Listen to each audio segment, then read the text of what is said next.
Man, 2025 just started and we already got a candidate for Jezebel of the Year. It's been going viral everywhere and you probably heard about it, but in case you didn't, Joy Taylor is a media personality at Fox Sports and recently just got tossed under the bus by being named in a lawsuit by former Fox hairstylist Notion Faragi. Berger? What's a verger? The lawsuit claims that Joy slept her way to the top by throat goat guzzling those tops, and the lawsuit also mentions names like Skip Bayless and Charlie Dixon. Even guys like former NFL player Emmanuel Acho was giving Joy a whole lot of support, but I wonder why. Oh, his name was also mentioned in the lawsuit as an alleged affair. Well, that makes this next clip very interesting. Just got done with rehearsal for the new show Speak, and I gotta take a moment to shout out my co-host Joy Taylor. A woman, a black woman, daily show, sports. Do you all realize how hard it is to get into the position that she is in? Maybe. So often there's misogyny and sexism running rampant in sports, and we don't even care what women have to say in sports. But Joy is not only in the position on television as a woman, as a black woman, but as an opinionist. So not just asking men what they think, but providing her own unique and distinct insight.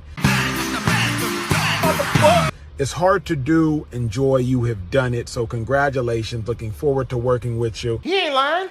And hope y'all tune in 4:30 to 6 Eastern every day starting next week. Ladies, all 3.5 of y'all watching, what do y'all think this says about the integrity of women in prestigious male-dominated positions?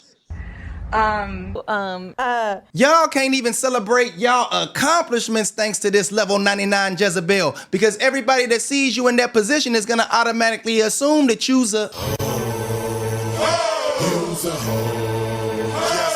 But wait, there's more. The lawsuit also claims that Joy was planning on putting false allegations on Dixon in case she ever needed to save her own skin. Y'all can pause the video and read this entire thing yourself, but I'm gonna read the last paragraph where it starts at, Miss Faragi became alarmed and warned Miss Taylor that she should probably not sleep with Mr. Dixon and Mr. Acho at the same time, as Mr. Dixon is a very powerful man that may become very angry. Miss Taylor told her not to worry about it. She explained that she is also now powerful, and once Mr. Dixon is no longer useful to her, she will follow through with her plan to tell the company that he forced himself on her. She would not allow herself to be forced out by Mr. Dixon like other women talent.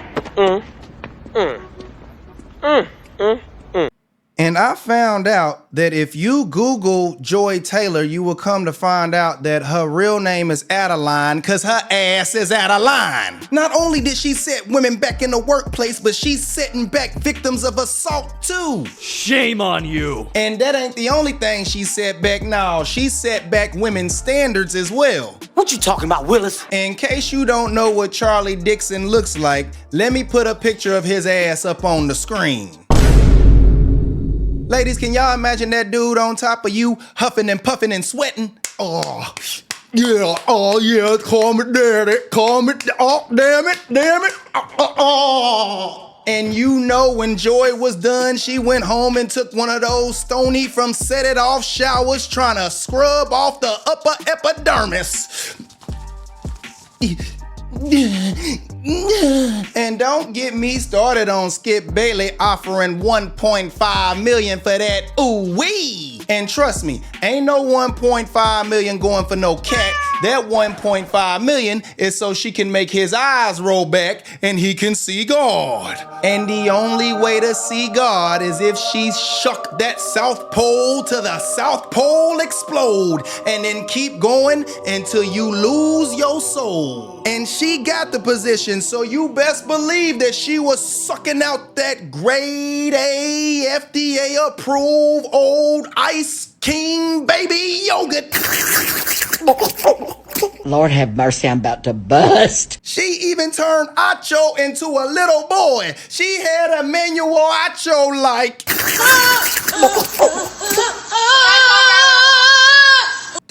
Umar, the queens are out of control. Get the belt. Can we just keep it a buck?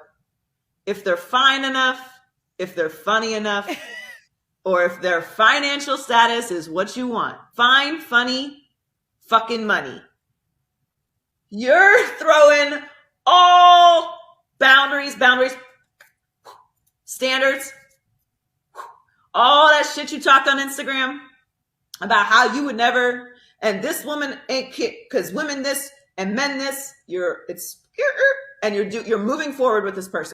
These allegations are true, then Joy Taylor is a piece of shit. Forget Skip Bayless spending $1.5 million for box. We don't even believe that. But this Joy Taylor situation where she slept her way to the top, executive vice president, and the man that was on the show, and it ain't even no telling who else she was busting down, because the woman, that's all that she says that she knows. But it proves what men's been saying for a long time, is that it's never gonna be equal.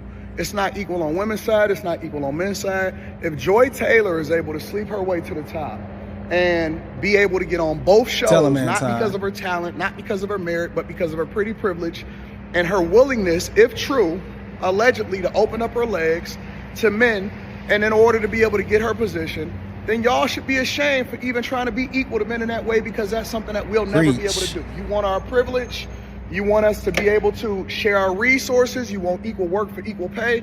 Well, what kind of equal work does she put in order to be able to get her positions? Hey, somebody hold me accountable and tell me, how does that make sense?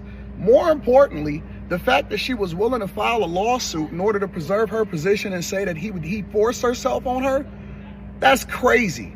And y'all won't hold her accountable. It's always gonna be guys that have to have the conversation and say, hey, no, that's not true.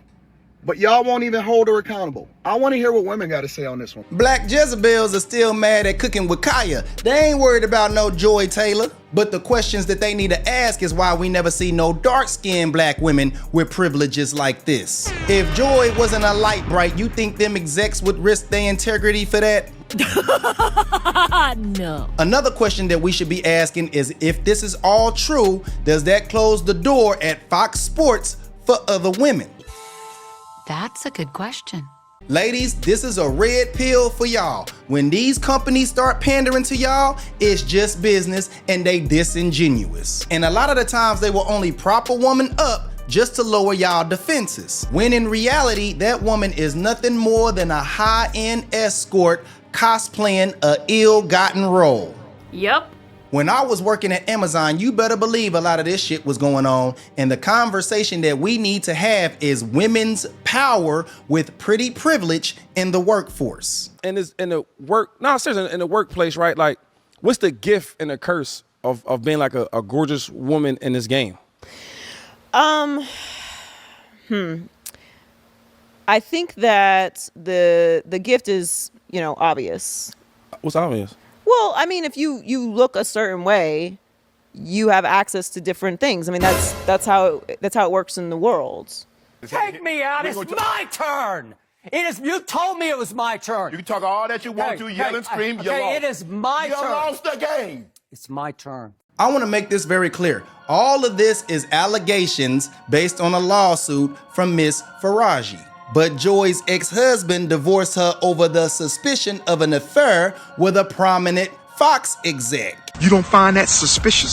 So with that being said, I bet her ex-husband is laughing his ass off at all these reactions. All I know is that if this is true, Dixon owes Faraji his ass. Joy had a lot of power and support. I can only imagine the media storm as she came out with some false allegations. And check this out, apparently Joy is still working at the company and went live not too long ago, and I bet the ratings were through the roof. But y'all tell me, if a man got accused of all this stuff, just the accusation, you think he'd still have a job and be working like nothing happened? You have to constantly reaffirm that you are good enough, that you belong there, and then always prove it. So I would just always say you gotta do twice the work to get half the opportunity. But that, to me, the mentality I've always had on it is that's just gonna make me better. So that's why I'm excellent. Because I had to be. I couldn't be average, I couldn't be okay, I couldn't be late. I couldn't complain.